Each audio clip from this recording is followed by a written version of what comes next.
No quieren vernos, pero ellos están.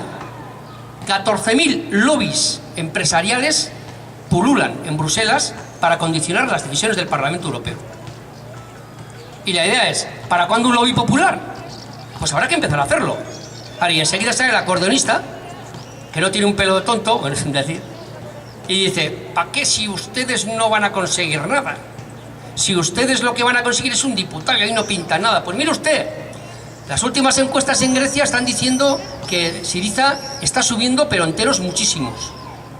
Y las últimas previsiones que hay en Irlanda es que hablan de que el Sinn Féin triplica los parlamentarios que va a sacar.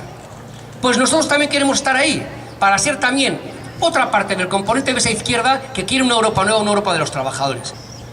Entendemos que esto no se puede separar de lo que está pasando en Nafarroa. Y lo entendemos porque creemos que el día 25 también va a ser un paso más. Un paso más en ese cambio que poco a poco estamos construyendo en Nafarroa. Llevamos 2 años trabajando por el cambio en Nafarroa.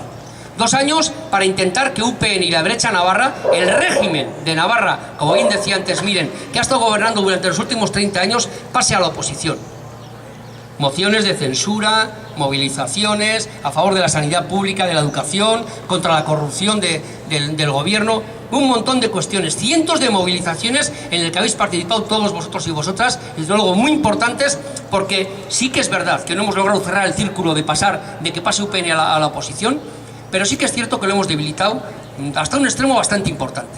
Y no solamente eso, sino que hemos puesto en evidencia también a su lugarteniente, al PSN, como la fuerza capaz de mantener a UPN y como la fuerza incapaz de ofrecer el cambio en Navarra.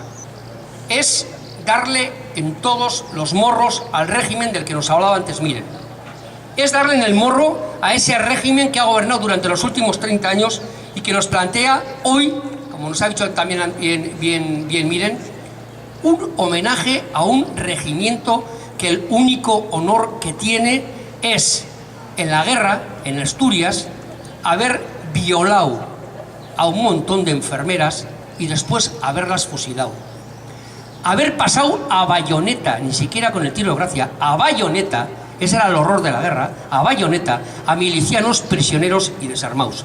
Ese es el único honor que tiene el regimiento América 66, al que la señora Alba, PP, y la señora Yolanda Barcina, UPN, quieren homenajear mañana mismo ya en la ciudad. Que las decisiones de Navarra las tomamos en Navarra. ¿Cuántas veces han pasado por encima de Navarra y las decisiones que se tenían que tomar aquí de importancia se han tomado en Madrid? ¿Cuántos marzazos, agostazos, zazos? Tenemos un calendario de zazos, de imposiciones de Madrid, que se tenían que haber tomado en Navarra y que al final se decidieron allá, o en Génova o en Ferraz, pero en Madrid. Estamos hartos y hartas. Por eso es importante, y acabo, que el 25 de mayo vayamos a votar, que nadie se quede en casa, que no permitamos que la abstención engorde lo que van a ser los parlamentarios y parlamentarias del Partido Popular y el Partido Socialista. Que el día 26, cuando se cierren las urnas y cuando conozcamos los resultados, sea el primer día que muchos en Navarra empiecen a perder el sueño y que no lo recuperen hasta dentro de 12 meses pensando que se les acaba el sueño. Ese va a ser el triunfo que les vamos a dar a todos esos jóvenes que durante estos últimos años han padecido la persecución y la represión y que los hemos tenido alejados en las cárceles del Estado español. Ese es el mejor triunfo que les podemos dar también a nuestros hijos e hijas por haber sufrido, por haber defendido a este país. Así que os pido, como antes os han pedido mis 2 compañeras, que desde aquí hasta el domingo hagamos el esfuerzo de estar con nuestros amigos, amigas, con nuestros familiares y que les digamos que la abstención esta vez no vale, que esta vez tenemos que ir a votar y que tenemos que votar EH Bildu. ¡Hola Nafarroa Gorria! ¡Hola Euskal Herria Eskatua!